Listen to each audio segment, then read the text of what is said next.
welcome to the International Business Conversations podcast. Today, I have a very special guest. Could you please introduce yourself? I'm Nick, and I'm the CEO at L Global. Nick, you are our Montfort University alumni. Yes. So could you please tell me, what did you study with the Montfort University? Yeah, I did international business, which most of it was taught by yourself a few years ago now. And yeah, it was good. And I did a placement year in between as well. Today, we talk about a lot of things with Nick, and we're going to touch on his time at DMU. We're going to talk about his placement experience. But I think that most importantly, we're going to talk about what you're doing at the moment. Yeah. When we reconnected, and I've been following you on LinkedIn for all this time since you moved to Dubai. Thank you. You talked about your journey from Leicester to Dubai. Yeah. So could you tell our viewers, how did it happen? Well, I mean, it all happened fairly quickly. To be honest, it was yeah. I was at uni. I did my placement year, finished off. I did my final year here, which went great. We had a few things still online then because of, obviously, I think it was a finishing bit of COVID and all that. And yeah, I looked for about 1 year for a role in Dubai. I had absolutely no luck at all. I must have got declined 100 plus times, kept on going. And then an opportunity came up with a group to do their marketing. So I thought, why not use this opportunity and take it to Dubai? And so I did, set up a team there, set up an office. Obviously had to go through all the formalities, business license, look at a few legalities as well. And yeah, from there, here we are. 100 times you applied for 100 jobs. Yes, yeah. I guess that this is the reality now. If you want to get into the position that really is something that you would like to do. It is, but also I think what made it 10 times harder is, especially in the UAE, they look for UAE experience only. Okay. I can't really see they look too much for UK experience. They care more about what's out there, from what I've seen anyway. Especially as a junior stepping into, the big real world. Not to say that people can't get direct jobs, but from my own experience, it was a lot harder to do it from here. You have to be out there and you have to be on the go, or you have to be connecting with people quite a lot. Tell us about your work and what do you do? Yeah, cool. So I've got a digital marketing company. We've been running for just over 2 years now, and we mainly focus on SEO, Google Ads, Meta Ads, website design, and social media. How is it different when you work on your own versus when you work in a team, and especially when you're leading that team? Extremely different. Yeah, extremely different. I'd say that the main thing for me is, initially when I was there, I was working on my own a lot. You have that time to yourself a little bit more. You're setting things up. You've not really got anyone else to worry about. And it's the main focus is you. When you get a team, everything changes. I'm sure you know this from your time here. It's stressful, but it's also joyful as well at the same time. I'll start with the stressful part. It's you have to make sure every month, you're making sure everyone's paid, salaries, that's all on the line for you. So, and it's the first time it's ever happened to me. So first time I've ever ran a business, first time I've ever lived out abroad, first time I've ever lived alone. So yeah, everything happened at once. And yeah, having a team definitely has its ups and downs, but I'd say definitely more ups. Having that satisfaction afterwards of, I've helped these people form into something, I've helped these people achieve what they want in their careers, whatever specialty they have, is amazing. So it's not like that you had all of that figured out before you moved there. See, the general plan of someone should be to have something structured at least. Me, I didn't. And I should have done. I was more so structuring along the way. I made a lot of mistakes. I'd say the only difference for me is I probably made 10 mistakes before somebody thought about their first idea. So yeah, and that's the way I've been going ever since. It still happens now. I've still been making mistakes, doing them quickly, and then yeah, from there just reshaping up and yeah, trying to lead to success. Tell us, how does your average day look like? like average day? I wouldn't say I have any one day the same, if I'm being honest with you. Yeah. I wouldn't say that at all. Some days I can be, obviously I'm based there, so some days I can be at a meeting at a restaurant. Some days I can be invited to an event. Some days I can be at somebody else's event. Some days I can be, it all varies. Some days I can be with a team. Some days I can be out for team meals, whatever. There's so many different things to do there. And there's so many different ways of, ideally, all comes down to networking and connecting, whether it be internally or externally. So yeah, it's mainly, I can't give you an average day. Because you don't have an average I don't have an average day, no. It also, what you're saying seems Yeah. to me that you need to have a variety of skills and be quite resilient. Yes, 100%. Because attending all those events and being out there requires a bit of personality. Yes. Not shift, but adaptation. Yep. Because it could be stressful. Yes. Yeah, personality, charisma, drive, perseverance, you know, like getting knocked down all the time. You can, you know, in the industry I'm in as well, when I initially started, people, they don't want to speak to you because at the end of the day, there's bigger companies than they're out, like there's bigger companies than you out there. So it's just about having that drive, showing people you care and genuinely care as well. That genuine, that word genuine goes a very, very long way. And yeah, just being there. Yeah. And we are here in the UK, and I know that many of my current students and also alumni will be watching this. Yeah. They will be thinking, but I also maybe want to try to go abroad. Yeah. Maybe not necessarily to work in Dubai, but maybe Dubai will be part of where they want to go. So my question is, what kind of differences we can expect, or what kind of differences you noticed that are professional relevant between Dubai and the UK? So obviously, me myself haven't worked in London, but I've had a few conversations with people about Dubai, London specifically. But I'd say the main thing from my own experience with Dubai is, for me myself, that is, and a lot of people I know, when you're there, you are a lot more fast-paced than you are here in Leicester. It's a lot more on the go. People are up early. They're getting stuff done. The culture-wise, I'd say, depending on what you're doing in regards to your work, me, I'm out for a lot of meetings. Things are very informal compared to here. I can go to a meeting in shorts. I can go in gym clothes, and it's not necessarily means the meeting's not important, but people are just a lot more chill out there. I even have some meetings while I'm in the gym as well. So I'd say, it's pretty cool. Yeah, it's pretty cool because we speak to some people in the entertainment industry here. They're like different industries. So some of these people during the day, they're not at work. They're doing what they want to do. So I'd say that's a big cultural difference. The kind of informalities of business there compared to here. I see here everyone's in suits, dressed professionally, which there's nothing wrong with at all. How informal things are. Maybe elaborate on that. I've had meetings on yachts. I've had meetings at certain events. For example, there's been tech events. There's been there was even a vape event I was at a few weeks ago, which was really good. I've had meetings at the gym. That's very interesting. Yeah, very unusual. It's very unorthodox. And yeah, I think it's good because people do what they want to do. They enjoy whilst they're working. And of course, this isn't for all positions. I'm not saying you go to Dubai, you go anywhere, you go travel anywhere, and you're going to be doing these type of things. But I put myself in that position where I'm now doing these type of things quite regularly, and I enjoy it. And it's not that I'm not working.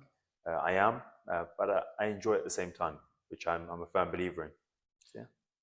I would like now to talk about networking and especially LinkedIn. Yeah. I feel personally that LinkedIn is a very helpful tool. It's a professional network. Yes. And what I found, it's sort of a bit of my reflection here.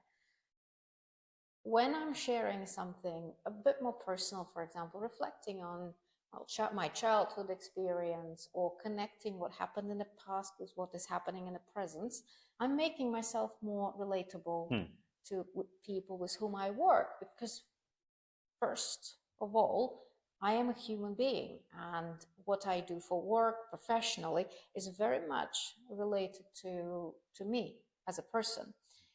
So is LinkedIn important to you, and how do you use it? So, first of all, yes, it's very important. It's been a tool I've used now.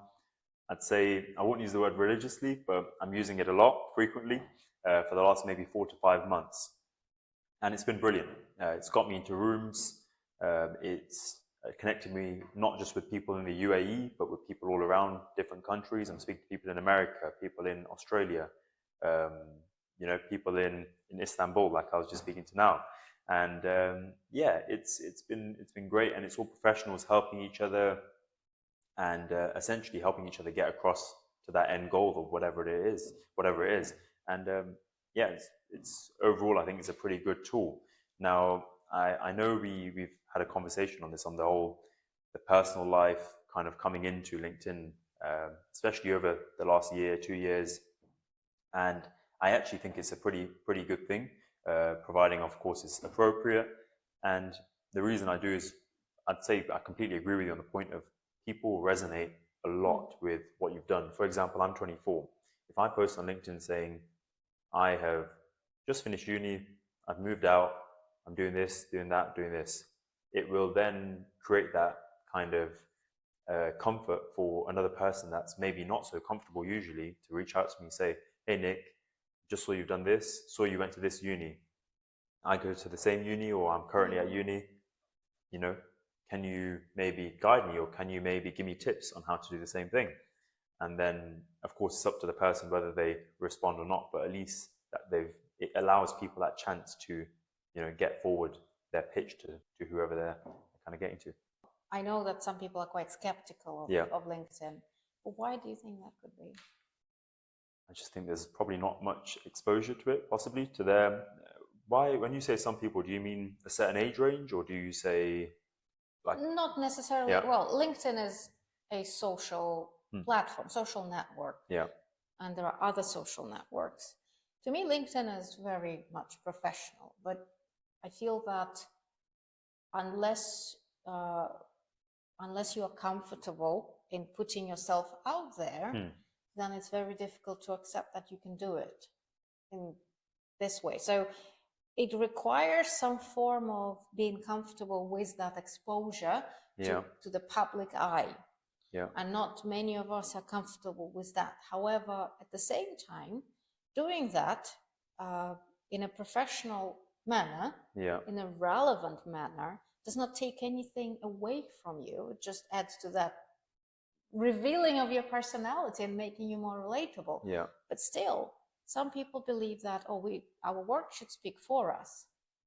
But I'm not going to put that out there. See, with this, yes, I believe there's a certain factor of some people might not like what you post. Some people may not even like how you look.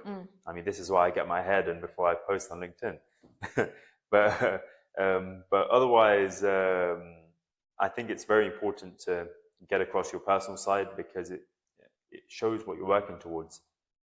From all the founders, from all the directors, from all these different positions that I've spoken to over the last 4 or 5 months of using LinkedIn, I found that everyone has their different story. Some people have had stories about family, of why they're doing it, because maybe their grandfather, whoever did this, they want to follow in their legacy. Some people have found this new trend and they want to develop on it. Some people have had, I've even met some people, they have a disability, or they have certain things that restrict them from certain aspects, but then they excel in other ways. So they want to essentially capitalize on that using LinkedIn. And it's really cool to see it, because it just shows that if you do things and you put that effort in, they'll notice, and then eventually you'll begin getting that traction, and yeah, it'll help one way or another. So will you say that it's beneficial for students to get used to Yeah. creating professional posts on LinkedIn? Will it help Yeah. them? 100%. So, see, nowadays is that obviously there's that fine line between professional posts and slightly personal. So I'd say obviously they can work on that, do your own research. But I'd say it's definitely beneficial in the sense of if I used it, if I could go back, and what I would have probably done is I would have used it earlier to start building relationships, and not just relationships. Okay, hey, nice to connect. I want a job, because no employer likes this. This is just from every employer I've met, no one likes this. Actually build a genuine relationship, something showing about what essentially you want to tell your story to that person, to that employer, to that investor, to that whatever it is, collaborator. And LinkedIn just helps you share that story. So yeah, start as early as possible, get on it, see what other people are doing. That's what I do. There's a lot of really, really good people in my industry that do very well on LinkedIn, and you can tell because they of course capitalize off it, they market themselves well on it, and they show their journey, not just their ups but their downs as well. So show your ups and downs about your university, show what you're struggling on, show what you're doing well at. Even talk about sports, talk about your hobbies on the side and how it contributes towards your end professional business goal.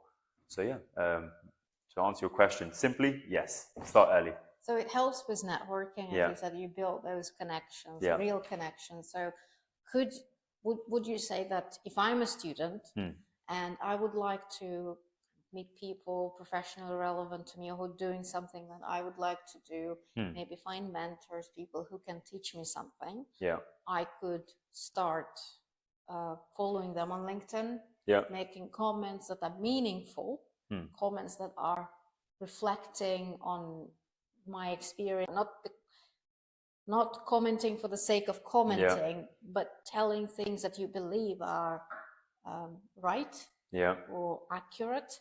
So is that sort of things that we could suggest students to do? Yeah, I mean, for sure. I'll be honest, there's a lot of different ways I've seen people go about LinkedIn. The main thing I say is get on it, look at what industry you want to be in, what industry you are in, if you want to expand on that. If you want to have your own business, which is of course what some uni students want to do, look at people in that industry that are doing very well. Follow them, connect with them. You may not be able to get in contact with them directly. That's fine. You're still looking at their journey. You're seeing what they're doing, because they will show their ups and downs. And yeah, use that as kind of food for thought and motivation to power yourself up and do things your own way. The way that we're growing now is because what I realize is when I put a genuine twist on what I do, it works a lot more because people can relate to you. And yeah. I think that is a very important point, when you make things relatable. Yes. I'm using that a lot in my lectures. Not that I'm self-promoting right now. Maybe I do. But a lot of times I start a lecture with something that is about me, but still related to the topic. Something that I find very meaningful on the crossroads of the topic and then myself. Because I am there to do the lecture, not someone else. I feel that we're circling around that relatability aspect and being able to reduce the fear of being exposed and kind of try things out. So what kind of qualities are you looking for in people when you hire them? So I look for a few different things. I look for, now obviously this is over a few different roles, but the main things I look for in common, I'd probably say, is the willingness to learn, the drive and that passion for what they're doing in their specific area, and positivity. If I could give you a list of 3. So positivity. Could you elaborate on that? Yeah, for sure. So with positivity, it's important for me because over the few years that I've had the business, it's been the case of I've had certain people in the company, even though they've been doing well in what they do, they haven't been positive as of such. Now, this isn't to the point of them disagreeing with me. This is the point of them maybe not having the right attitude towards work. So if something has been asked, it's the case of, no, this can't be done. Or if a team member needs help, no, I can't. There's a certain level of charisma and a certain level of brightness that you want to put into the company, and I believe that each and every person puts that in. And if there is even one person that doesn't, for me personally, I just think that they shouldn't be with the company, because then it does affect everyone else. You talked before about some studies, some Yes. research that has been done on Yeah. how you could acquire someone else's mood. Could you maybe tell us more Yeah, for about sure. it? So this was actually off a podcast from Stephen Bartlett. He was interviewing a famous scientist, I believe she was, a scientist or something to do with moods and changes of people. And there was a study showing that when you're around positive people, there's that a 20% higher uplift on yourself, and therefore your ideas are popping, everything is buzzing, and you're enjoying yourself, which is the main thing, because you're working 70% of your week you're spending working, so you should enjoy that time, and of course your personal time as well. However, the opposite to that was, the scientists mentioned that when somebody has a negative attitude and they're within that same distance of people with positive attitudes, that it can actually affect those positive people by 30%. So bring it down. Bring it down, yes, yeah. Wow. So it's it just shows things can go one way or the other, but it's very important to keep that spark lit. Now, I'm not saying that every day has got to be a happy day. Everyone has their bad days. However, having that attitude to go into it is something very simple, and it's I think it's just a mindset. How I see it is self-limiting attitude. When you think about that something cannot be done just because that is what you think, not because maybe it requires just a bit more time, or maybe you haven't found the way. But I believe that your imagination is the only thing that actually stops you. Yeah. Well, and of course the law. But in other aspects, in terms of how we work, how we do business, there are many things that you can do. Yeah. And they're all possible, just depends on you. And what about your teammates? What kind of qualities are you looking for in your team members? I'd say it's the same as before. It's we all work quite closely together. So everyone's different. Everyone's got their own attributes. Some people are quiet. Some people are quite loud. Obviously everyone's got a bit of humor. And one thing I did struggle with at the beginning was, I'd say I'm in between that medium to loud category, somewhere there, maybe near the top. But I was working with people that are very quiet, very skilled, but very quiet. And myself, I struggle with that, but it's something I had to adjust to, because you realize not everyone is like you. And and when somebody's good at what they do, they have different ways of focusing. Some people like speaking while they're doing their work. Some people like being quiet. But as for my teammates, everyone's pretty good. Yeah, everyone's really good. Let's now talk about a placement experience. And it's a big decision. It is. Could you tell us about, in general, what you did? And perhaps just for now, general overview, what did you do for your placement here, and how did you get there? Was it difficult? How many maybe positions you had to apply for? So with my placement, it's something I did want to always do. The difficulty for me specifically was COVID. I was applying in the smack bang of COVID, so things were very uncertain. The university didn't know whether placements would happen or not due to that. And my main goal was to do one abroad, but it's fine. I took the opportunity because they did allow placements, but they said that at that time, I believe that abroad placements weren't allowed because of the uncertainty of COVID. So with applying for my placement, I think I applied for about 4 or 5 at the time. Pretty long applications as well. And it was mainly for me the case of why I wanted to do it is purely because I saw a lot of graduates finishing university not having roles or not being able to get into roles because of the experience that people require. Because nowadays, what I'm seeing is people require uni students to have that that higher level job experience, which is, it's not that not everyone can get it, because you're at uni, you're studying, you're doing your stuff, and I'm sure everyone, students will know, when you're studying, you want to be in that space where you're just focusing on that thing to get the best possible results, or to learn the most, to gain the most knowledge, because that's what this is all about. And the reason I did it was purely because when I come out of university, I don't want to be in a position where I don't have that experience. So it gave me that. And how I went about it was I looked at a few different roles. I spoke to the team here at the university. They looked at the roles with Placement me. support The team. placement support team, yes, yeah.